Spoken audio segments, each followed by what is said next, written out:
कहानी की शुरुआत कोरियन नेशनल पुलिस यूनिवर्सिटी से होती है, जहां सभी कैंडिडेट को अपनी अपनी फैमिली से अलविदा लेकर यूनियन हॉल में अपना हेयर कट करवाने के लिए भेजा जाता है। यहाँ पार्क नाम का कैंडिडेट बार्बर से कहता है कि इतने बड़े बाल होने में सालों लग गए थे, इसलिए प्लीज ज्यादा छोटा मत करना। मगर बार्बर उसकी बात पे ध्यान नहीं देता। जितने छोटे छोटे बाल उसे करने के लिए कहा गया था, वो पार्क के बाल उतने ही काट देता है। पार्क के बाद बारी आती है कैंग नाम के कैंडिडेट की। वो कहता है, आपने हेयर कटिंग मशीन सही से साफ तो की है ना? तो बार्बर कहता है नहीं। जिस पे कैंग कहता है, अरे अच्छे से साफ करो ना, किसी और को कोई स्किन प्रॉब्लम होगी तो मुझे भी हो जाएगी ना।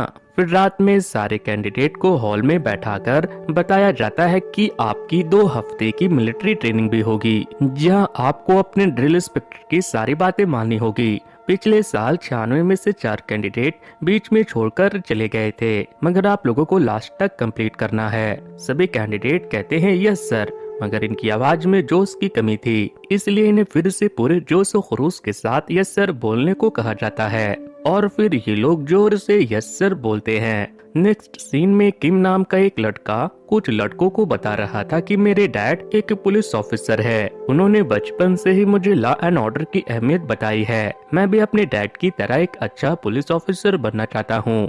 वैसे तुम लोगों ने ये ज्वाइन क्यों किया? जिस पर पार्क झिझकते हुए सोचने लगता है कि मैंने क्यों किया। किम कहता है, तुम्हें नहीं पता क्या? तुम यहाँ क्यों आए हो? यहाँ टाइम पास करने आए हो क्या? तभी अनाउंसमेंट होती है कि सभी कैंडिडेट 3 मिनट में सेंटर फील्ड में रिपोर्ट करे। अगर कोई भी लेट हुआ तो उसे पनिशमेंट दी जाएगी। ये सुनते ही सारे लड़के जल्दी जल्दी तैयार होकर किसी तरह गिरते पड़ते फील्ड में पहुँचते हैं। और इसके बाद ड्रिल इंस्पेक्टर इनसे बहुत सारी अलग अलग तरह की एक्सरसाइज करवाती है। दिन में तो इन्हें ट्रेनिंग दी जाती है, साथ ही इन्हें रात में भी दौड़ाया भगाया जाता है। फिर रात के डिनर के टाइम पार्क के कैंटीन के लाइन में लगकर खाना लेता है। सभी को सिर्फ 2 सॉसेज दी जाती है, जिस पे पार्क कहता है कि मेरे चावल इतने सारे हैं और आपने सिर्फ 2 सॉसेज मुझे दिए हैं, मुझे और चाहिए। तो कैंटीन वाला कहता है कि इससे बाकी के कैंडिडेट को कम पड़ जाएगा, हमें सभी को सिर्फ 2 ही सॉसेज देने को कहा गया है, और अगर सॉसेज के हिसाब से चावल ज्यादा है तो चावल कम पड़ दो, और भूलो मत कि तुम अपने बाप के बारात में नहीं आए हो। ये सुनकर पार्क मुंह बनाकर चुपचाप टेबल पे चला जाता है। वो ये बड़बड़ा रहा था कि दिन भर इतनी मेहनत करवाते हैं ये लोग हमसे, और खाना तो चिड़िया की तरह दाना चुगने के लिए देते हैं बस। फिर जब वो टेबल पे बैठता है तो उसके सामने कैंग बैठा हुआ था। उसका खाना ऑलमोस्ट पूरा हो गया था, मगर उसने सॉसेज को हाथ तक नहीं लगाया था। जब पार्क उससे इसका रीजन पूछता है तो वो कहता है, इसमें सोडियम ग्लूटामेट और सोडियम नाइट्रेट होता है, जिससे कैंसर हो सकता है, और मैं जानबूझकर बीमारी नहीं मोलने वाला। ये सुनते ही पार्क उसके सॉसेज खाते हुए कहता है कि चल ठीक ही है, फिर मैं खा लेता हूँ। अगले दिन इन्हें लंबी लंबी रस्सी पे ऐसे ही चढ़ने को कहा जाता है। 2 कैंडिडेट रस्सी से फिसलकर गिर जाता है और उन्हें बहुत जोर की चोट आती है, इसलिए वो क्विट कर देते हैं। नेक्स्ट सीन में ट्रेनिंग का आखिरी दिन होता है। आज माउंटेन गुफा रेस करवाया जाता है। जो भी कैंडिडेट 1 घंटे में पहाड़ पर चढ़कर वापस नीचे उतर जाएगा, सिर्फ उसे ही यूनिवर्सिटी में एडमिशन मिलेगा, और जो भी इसमें नाकाम होगा उसे उसकी शारीरिक क्षमता और कमजोरी की वजह से बाहर निकाल दिया जाएगा। सारे कैंडिडेट एक साथ भागते हैं, पर आधी पहाड़ी पे चढ़ने के बाद कैंग गिर जाता है और उसे उठा नहीं जाता, जिसके बाद वो एक लड़के से मदद मांगता है, मगर उसे अपना रेस कंप्लीट करना था, इसलिए वो मदद करने के लिए नहीं रुकता। तभी वहाँ से पार्क क्रॉस हो रहा था। कैंग उससे मदद मांगता है तो पार्क भी सेम बात कहता है कि मुझे अपना रेस पूरा करना है। तब कैंग एहसान जताने लगता है कि मैंने तुम्हें अपना खाना दिया था और तुम मेरी मदद तक नहीं कर सकते। तो पार्क कहता है, पर वो तो तुम्हें नहीं खाना था, इसलिए मैंने ले लिया। फिर कैंग पार्क के पैर पकड़कर कहता है कि प्लीज मेरी मदद करो, मेरे डैड की मीट मार्केट में दुकान है, मैं तुम्हें रोज मटन खिलाऊंगा। मटन का नाम सुनकर पार्क कैंग को अपने कंधे पे उठाकर भागते हुए पहाड़ी चढ़ता है, इसलिए इनकी टाइम लिमिट खत्म हो जाती है। जब पार्क कैंग को अपने कंधे पे उठाकर नीचे आता है तो देखता है कि ये सारे कैंडिडेट आ चुके थे। इंस्ट्रक्टर पूछती है कि इतना लेट कैसे हुआ, तो कैंग कहता है कि दरअसल मैं गिर गया और मेरे पैर में मोच आ गई थी, इसलिए मैं खुद से ऊपर नहीं चढ़ सका। उस वक्त पार्क ने मेरी मदद की। हम दोनों ही शारीरिक रूप से मजबूत है, प्लीज हमें एडमिशन दे दीजिए। तब इंस्ट्रक्टर बाकी कैंडिडेट से पूछती है कि तुम में से कितने लोगों ने पार्क को गैंग की मदद करते हुए देखा, तो सभी हाथ ऊपर उठाते हैं। जिस पे इंस्ट्रक्टर गुस्सा करते हुए कहती है, तुम लोग ग्रेजुएशन के बाद पुलिस बनने वाले हो, पुलिस का काम ही होता है लोगों की मदद करना, और तुमने अपने साथी की मदद भी नहीं की, इसलिए तुम लोग अपने टेस्ट में फेल हो गए हो। अब चलो फिर से भागो और पहाड़ी चढ़कर 1 घंटे में नीचे आओ, वरना तुम्हें एडमिशन नहीं मिलेगी। ये सुनकर सारे कैंडिडेट फिर से पहाड़ी चढ़ने के लिए भागते हैं। नेक्स्ट सीन में इन्हें कोरियन नेशनल पुलिस यूनिवर्सिटी में एडमिशन मिल जाता है। यहाँ पार्क और गैंग बेस्ट फ्रेंड बनने का फैसला करते हैं। पार्क जहाँ बहुत ही बातूनी मस्त मौला और भुक्कड़ था, वही गैंग नर्ड था। उसे पढ़ाई का बहुत शौक था और वो हर चीज सोच समझकर सही गलत के तराजू पे तोलने के बाद ही किया करता था। इन शॉर्ट दोनों की पर्सनालिटी एक दूसरे से बिल्कुल अलग थी, मगर दोनों थे तो लड़के ही, और वो भी जवान लड़के, इसलिए इन्हें गर्लफ्रेंड की सख्त जरूरत थी। पर इस यूनिवर्सिटी में एक भी लड़की कैंडिडेट नहीं थी। पार्क और गैंग किसी तरह अपने जज्बातों पे कंट्रोल रख ही रहे थे, पर फिर इन्हें पता चलता है कि इनके एक साथी ने गर्लफ्रेंड बना ली है। वो उससे पूछते हैं कि तुझे लड़की कहाँ मिल गई, तो वो पहले तो बताने में खूब नखरे करता है और फिर एक क्लब का नाम बताता है। इसलिए पार्क और गैंग प्रोफेसर यांग को एक लीव एप्लीकेशन लिखते हैं, जिसमें उन्होंने लिख रखा था कि हमें प्यार की तलाश के लिए छुट्टी चाहिए। प्रोफेसर इनसे कहते हैं कि ये सब करके तुम दोनों सिर्फ अपना टाइम वेस्ट करने वाले हो, पर इनके सर पे तो गर्लफ्रेंड का भूत चढ़ गया था, इसलिए वो छुट्टी लेकर बस पकड़कर शहर जाते हैं। क्लब में इतनी सारी लड़कियों को देखकर इनका दिल गार्डन गार्डन हो जाता है, मगर जल्द ही इन्हें रियलिटी हिट करती है, क्योंकि कोई भी लड़की इन्हें मुंह नहीं लगा रही थी। एक दो जो इनसे बात कर भी रही थी, वो पहले से कमिटेड थी। जैसे ही उनका बॉयफ्रेंड आ रहा था, वो अपने बॉयफ्रेंड के साथ निकल जा रही थी, और कुछ लड़कियों को जैसे ही पता चल रहा था कि ये दोनों पुलिस स्टूडेंट है, यानी ये आगे चलकर पुलिस बनेंगे, तो उनका इंटरेस्ट ही खत्म हो जा रहा था, क्योंकि उनके मुताबिक पुलिस वाले अमीर नहीं हो सकते, तो इनके साथ रहकर कोई फायदा नहीं होने वाला। रियलिटी जानकर पार्क और गैंग उदास हो जाते हैं और सोचते हैं कि क्या हमें सच में पुलिस बनना चाहिए। किम के पास तो एम है कि वो अपने डैड की तरह पुलिस वाला बनना चाहता है, मगर पार्क तो यहाँ इसलिए आया है क्योंकि यहाँ की फीस बहुत कम है, इसलिए पार्क की सिंगल मॉम यहाँ की फी अफोर्ड कर सकती है। वहीं गैंग बस ऐसे ही पुलिस बनना चाहता था, उसका भी कोई मोटिव नहीं है। थके हार कर ये दोनों अब वापस यूनिवर्सिटी जाने के लिए निकलते हैं, लेकिन तभी रास्ते में इन्हें पिंक कलर का जैकेट पहने हुए एक खूबसूरत सी लड़की फोन पे बात करते हुए दिख जाती है, जिससे इन दोनों को लगता है कि आखिरी बार ट्राई करके देखते हैं, शायद ये लड़की सेट हो जाए।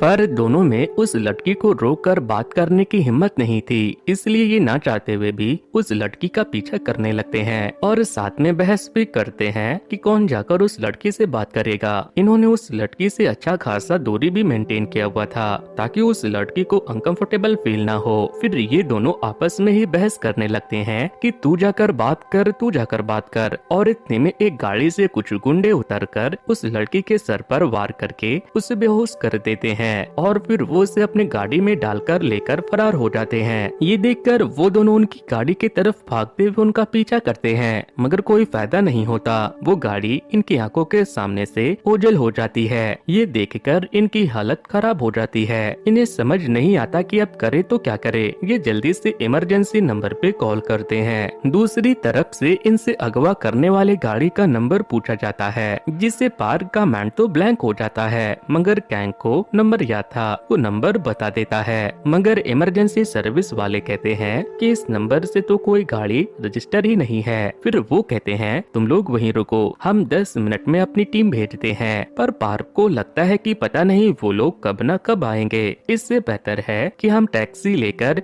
नजदीकी पुलिस स्टेशन चले जाए। जब ये दोनों पुलिस स्टेशन पहुंचते हैं तो देखते हैं कि पुलिस की ढेर सारी गाड़ी एक के बाद एक पुलिस स्टेशन से निकल रही है। ये दोनों अंदर जाते हैं और कहते हैं कि हमें एक अगवा हुई लड़की का कंप्लेन लिखवाना है। तब वहाँ के इंस्पेक्टर कहते हैं कि तुम लोग यहीं रुको, एक अमीर आदमी का पोता भी अगवा हो गया है, हम उसी की तलाश में जा रहे हैं। तब ये दोनों कहते हैं कि वो तो बच्चा है ना, उसे तो फिरौती की रकम के लिए अगवा किया गया होगा। और हम जिसकी कंप्लेन कर रहे हैं वो एक जवान लड़की है, उसके साथ कुछ भी हो सकता है। और हमारे यूनिवर्सिटी में पढ़ाया गया है कि 7 घंटे के बाद मिसिंग लड़की के दोबारा मिलने के चांसेस 0% हो जाते हैं। इसीलिए आपको पहले उस लड़की को ढूंढना चाहिए। जिस पे इंस्पेक्टर कहते हैं कि यूनिवर्सिटी वाले तुम लोगों को बिल्कुल सही पढ़ा रहे हैं बच्चे, पर चीफ का ऑर्डर मानना हमारे लिए सबसे जरूरी है, इसलिए तुम लोग वेट करो, हम आकर देखते हैं कि इस मैटर में क्या किया जा सकता है। पुलिस से कोई मदद न मिलने के बाद ये दोनों वापस घटना स्थल पे आते हैं। इन्हें विक्टिम के बारे में कुछ भी पता नहीं था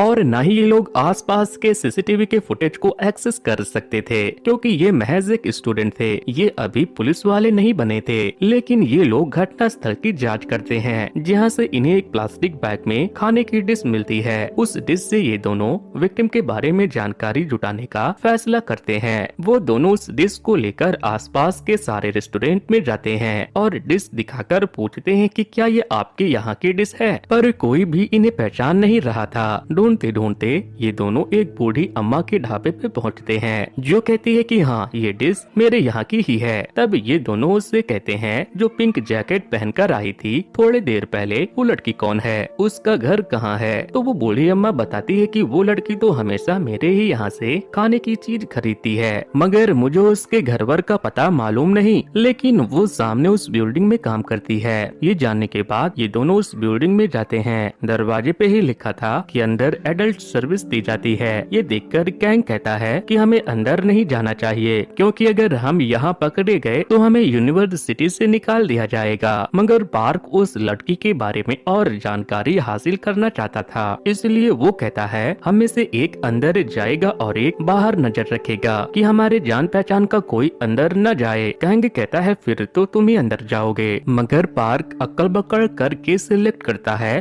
कि कौन अंदर जाएगा। वो 2 बार अक्कड़ बक्कड़ करता है, मगर दोनों ही बार अंदर जाने की बारी कैंग की आती है, जिससे कैंग चिढ़ जाता है। पर कैंग को अंदर जाना ही पड़ता है। बेसमेंट में जाने के बाद कैंग नर्वस था। वो डोरबेल बजाता है। उससे पहले ही एक आदमी दरवाजा खोलकर कहता है रूम नंबर 3 में जाइए। कैंग कहता है कि आप जैसा समझ रहे हैं वैसा नहीं है, मैं तो कुछ पूछने आया था। जिसपे वो आदमी कहता है कि जो भी पूछना है रूम नंबर 3 में जाकर पूछिए।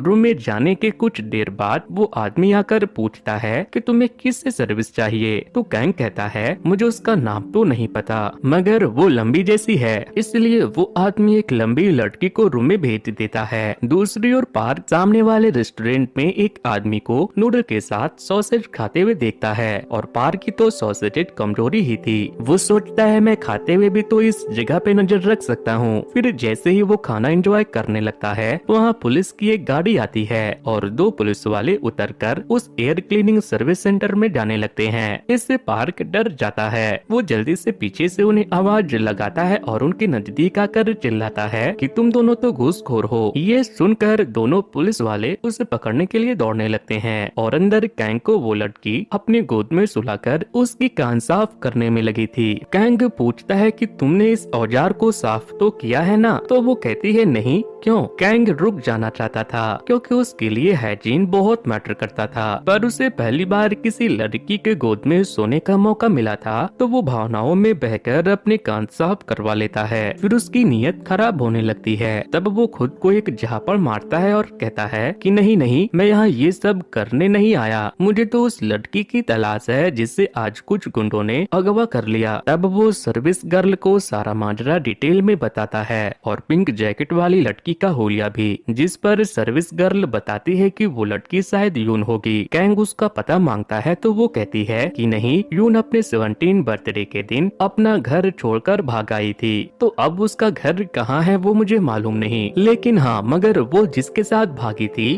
उसका पता मैं दे सकती हूँ। कैंग उसका पता मांगता है और कहता है कि यून 17 साल की है और यहाँ काम करती है, ये तो गैर कानूनी है। तो वो लड़की कहती है हाँ, हर चीज गैर कानूनी ही है, मैं खुद 18 साल से कम की हूँ। इसके बाद कैंग जैसे ही बाहर निकलता है तो देखता है कि पुलिस की गाड़ी खड़ी है। इससे तो कैंग की हालत खराब हो जाती है। तभी वहाँ पार्क आता है और कैंग को लेकर जल्दी से वहाँ से भाग जाता है। फिर ये दोनों भागकर उस पते पे जाते हैं। दरवाजा नॉक करने पे कू नाम का एक लड़का हल्का सा दरवाजा खोलता है और पूछता है कि कौन हो आप। तो ये बताते हैं कि हम तो पुलिस यूनिवर्सिटी से हैं, हमने आपकी फ्रेंड को अगवा होते हुए देखा। तो कू कहता है ठीक है आप रुकिए, मैं दरवाजा खोलता हूँ। ये कहकर वो अंदर से दरवाजा बंद करता है और खिड़की के ग्रिल को तोड़कर भाग जाता है। अंदर से आवाज सुनकर ये अलर्ट हो जाते हैं और कू का पीछा करने लगते हैं। कैंग जल्दी से उसके पास पहुंचकर यूनिवर्सिटी में जो मारने की तकनीक बताई गई थी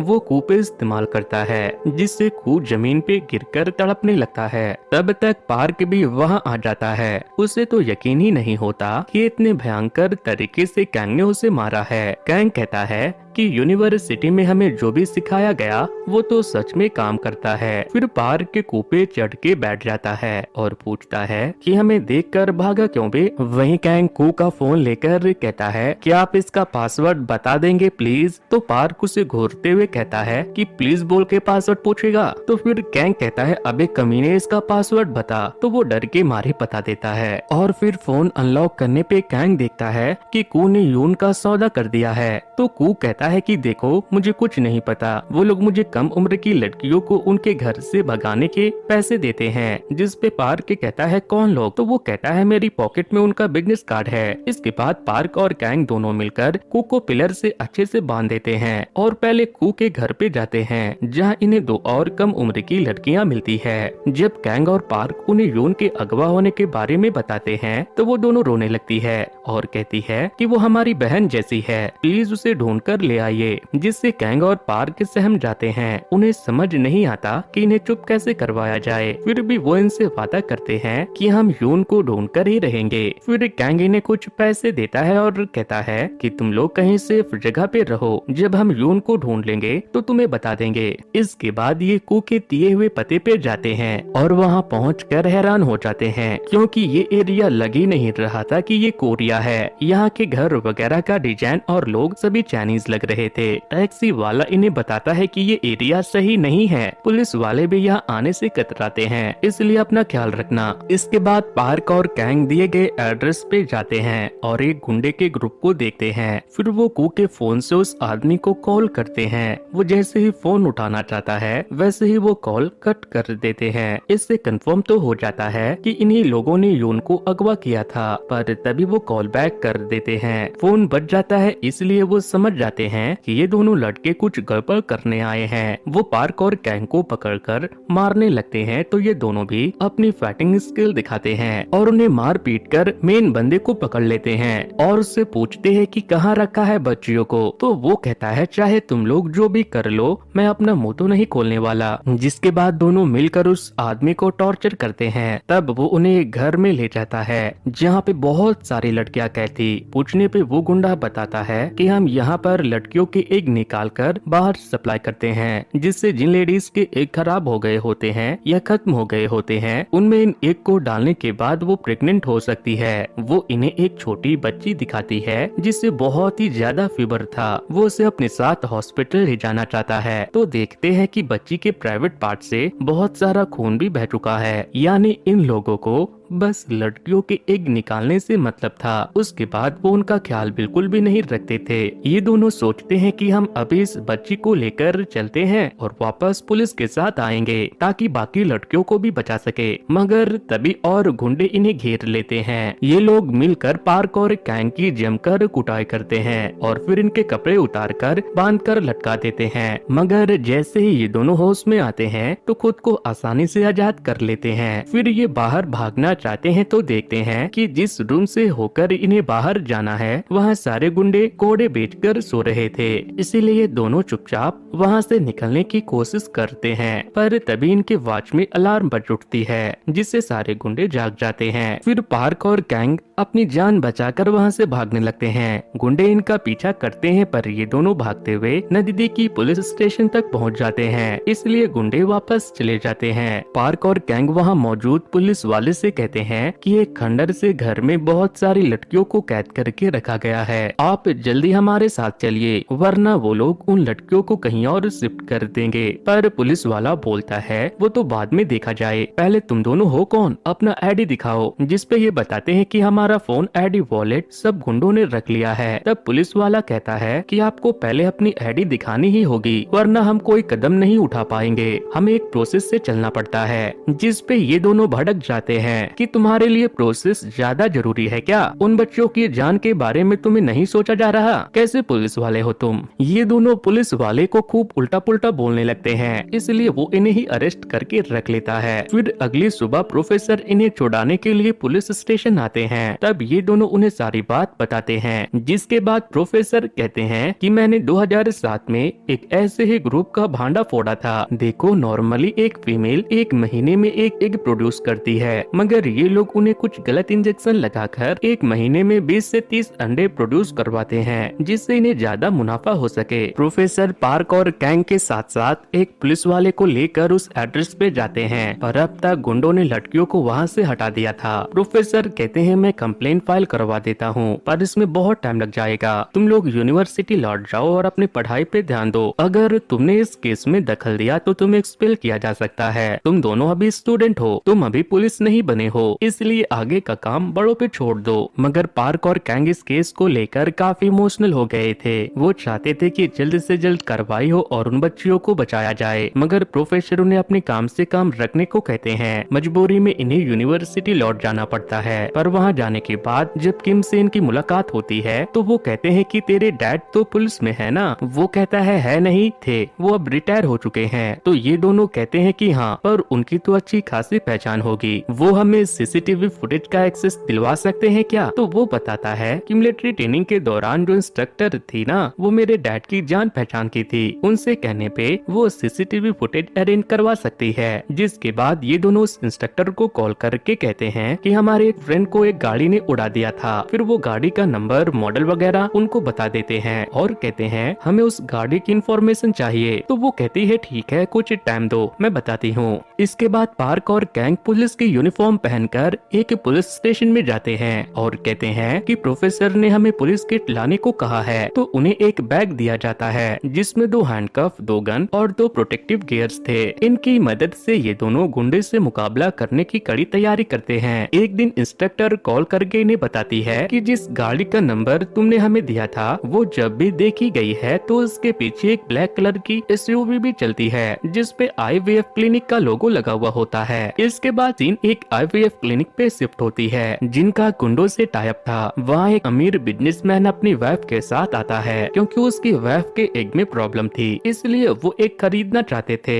डॉक्टर उन्हें एक खूबसूरत लड़की की फोटो दिखाकर कहता है कि ये मिस ली है, इनकी एग की कीमत 8 लाख तक आएगी। बिजनेसमैन कहता है कि बच्चे के लिए हम कितने भी कीमत देने को तैयार है डॉक्टर। इसके बाद उस हॉस्पिटल में गुंडे लड़कियों को सप्लाई करते हैं। जिसके बाद हॉस्पिटल के पार्किंग एरिया में उनका सामना पार्क और कैंग से होता है। गुंडे बहुत सारे थे और ये बस 2 लोग, पर ये हार नहीं मानते, ये उनसे फाइट करते हैं। फिर एक इस सफाई करने वाली से पूछते हैं कि ये ऑपरेशन रूम कितने फ्लोर पे है, तो वो फ्लोर 8 बताती है। फिर ये दोनों जैसे ही लिफ्ट से 8 फ्लोर पे पहुँचते हैं तो वहाँ मेन गुंडा इनकी पिटाई करने लगता है और वो बहुत ही हट्टा कट्टा था। ये दोनों मिलकर भी उसका बाल बांका नहीं कर पाते। तब ये दोनों मिलकर किसी तरह उसके हाथ और पैर दोनों में हैंडकफ लगा देते हैं और फिर ऑपरेशन थिएटर में जाकर डॉक्टर को मारते हैं जो कि मिस ली के एग निकाल रहे थे। फिर वो नर्स से पूछते हैं कि बाकी लड़कियां कहाँ है, तो वो डरकर बता देती है। जिसके बाद ये दोनों समझ जाते हैं कि हम अकेले तो कुछ नहीं कर सकते, हमें प्रोफेसर को कॉल करना होगा, पर उन्हें पता चलेगा तो वो हमें एक्सपेल कर देंगे। फिर वो सोचते हैं कि चलो हम एक्सपेल ही करेंगे, लेकिन इन मासूम लड़कियों की जान तो बच जाएगी,